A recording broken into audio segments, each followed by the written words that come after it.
पूरग्रस्तांना मोठा दिलासा। शेतकऱ्यांच्या बँक खात्यात पीएम किसानचा 21वा हप्ता जमा।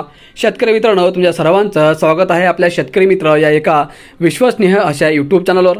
मित्रांनो, तुम्हाला आता ही सविस्तर माहिती जाणून घ्यायची आहे की आता पूरग्रस्तांना कशा प्रकारचा दिलासा मिळालेला आहे आणि त्यांना कशा प्रकारे मदत करणार आहेत, हे सविस्तर माहिती आपण समजून घेऊयात। आणि हे पीएम किसान सन्मान निधीचे पैसे कोणकोणत्या शेतकऱ्यांना मिळाले, कोणकोणत्या शेतकऱ्यांना मिळाले नाही, हे देखील आपण जाणून घेऊयात। तत्पूर्वी आपल्या शेतकरी मित्र या एका विश्वसनीय अशा यूट्यूब चॅनलला म्हणजेच आपल्या भावाने सुरू केलेला या चॅनलला सबस्क्राइब करा आणि व्हिडिओला जास्तीत जास्त शेअर करा।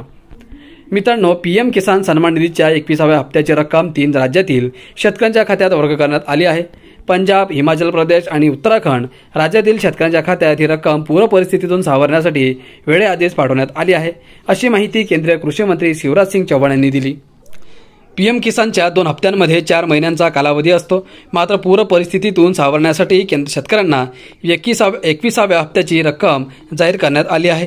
कृषी मंत्रालयाच्या माहितीनुसार 3 राज्यातील 27 लाख शेतकऱ्यांच्या खात्यात 540 कोटी रुपयांचा निधी वर्ग करण्यात आला आहे। या 27 लाख शेतकऱ्यांमध्ये 2.7 लाख महिला शेतकऱ्यांचा समावेश आहे। शिवराज सिंग चौहान म्हणाले, 21व्या हप्त्याची रक्कम पूरग्रस्त शेतकऱ्यांसाठी दिलासादायक ठरेल। 3 राज्यातील शेतकऱ्यांच्या खात्यात 21व्या हप्त्याची रक्कम पाठवण्यात आली आहे। पंजाब, हिमाचल प्रदेश आणि उत्तराखंडमध्ये पूरस्थिती आणि जमीन खचल्याने शेतकऱ्यांचे मोठे नुकसान झाले आहे। या संकट काळात त्यांना दिलासा देण्यासाठी पीएम किसान सन्मान निधीच्या 21व्या हप्त्याची रक्कम देण्यात आल्याचे सांगितले आहे। आता महाराष्ट्रात देखील केंद्राकडे डोळे आहेत। मित्रांनो, पंजाब, हिमाचल प्रदेश, हरियाणाप्रमाणेच महाराष्ट्रात देखील अतिवृष्टी आणि पूर परिस्थितीमुळे शेतीचे मोठे नुकसान झाले। मराठवाडा, पश्चिम महाराष्ट्र, उत्तर महाराष्ट्र आणि विदर्भात काही ठिकाणी शेतातील माती पुराच्या पाण्यामुळे खरडून गेली आहे।